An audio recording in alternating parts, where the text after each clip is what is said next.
उसके जीवन का एक ही फंडा था कि मेहनत तो गधा भी करता है, घर बैठे जो कमाए समझदार वही होता है। इसीलिए उसने कभी नौकरी ही नहीं ढूंढी। इस बात से हालांकि उसकी पत्नी शिखा बिल्कुल भी अग्री नहीं करती थी, पर फिर भी सूरज को समझाना बेकार था।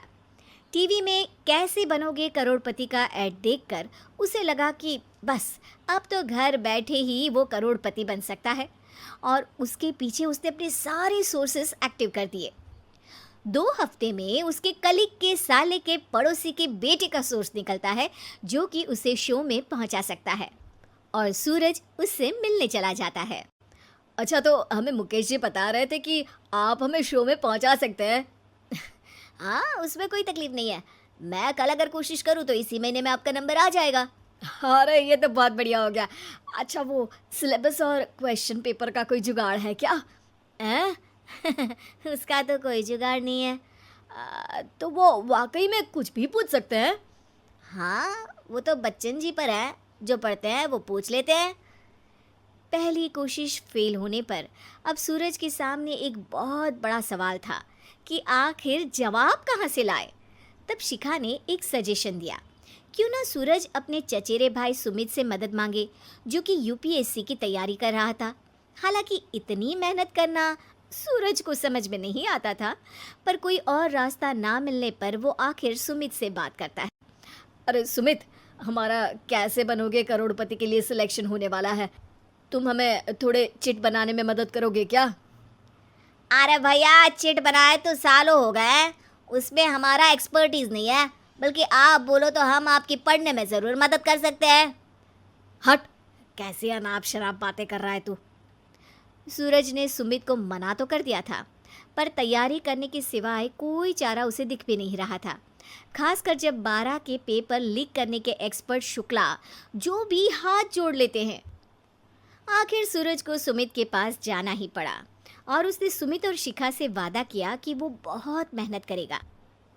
1 महीने की तैयारी के बाद फाइनल हुआ कि शो से 1 हफ्ते पहले एक ट्रायल खेला जाएगा, जहां पर सारे रिश्तेदार ऑडियंस की जगह पर होंगे और शिखा सवाल पूछेगी। दूर दराज से भी रिश्तेदार आकर हाजिर हो गए देखने कि आखिर कैसे बनेगा सुमित करोड़पति।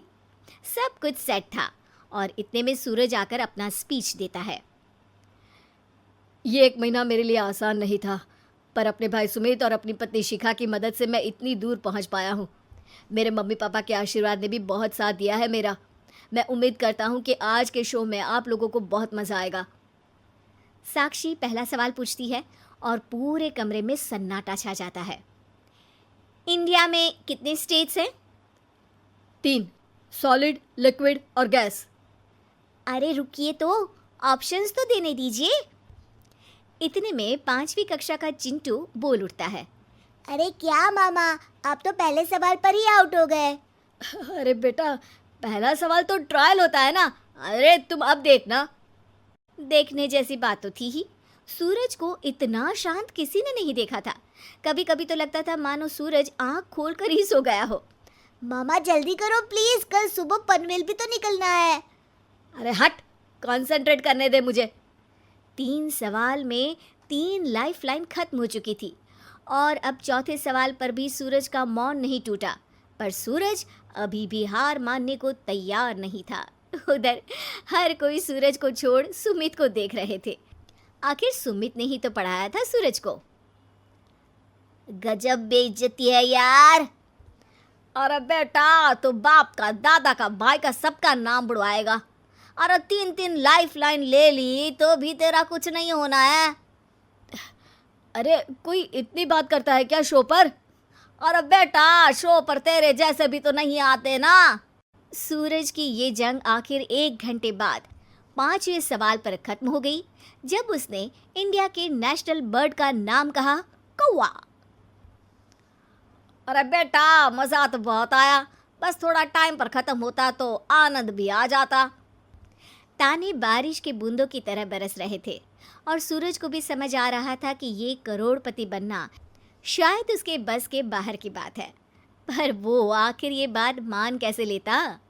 वो सख्त लौंडा जो ठहरा, उसने सोचा कि बेइज्जती तो हो ही चुकी है, पर अगर मैं हार नहीं मानूं तो शायद कुछ हो सकता है। शिखा तुम देखना, असली शो में आग लगा दूंगा, आग, करोड़पति बनूंगा मैं। हाँ, सब्जियां खत्म हो गई है घर पे, ले आओ। पहले पति बन जाओ, फिर करोड़पति बनना। अरे गजब बेइज्जती है यार। बेटा अभी तो घर पर ही हुई है, 1 हफ्ते में तो तुम देश के सामने करवा कर आओगे। वैसे जब टीवी पर जाओ ना तो बस अपने मम्मी का ही नाम लेना, ठीक है? कोई पूछे तो बोलना कि पापा नहीं है मेरे। अरे पढ़ाई की, पेपर निकलवाए, इतने सारे लोगों को खाना खिलवाया, क्या फ़र्क पड़ा? इसीलिए मैं कहता हूँ कि मेहनत तो गधा भी करता है, घर बैठे जो कमाए वही सिकंदर। लेकिन मामा, गधे भी जानते हैं कि हमारा राष्ट्रीय पक्षी मोर है।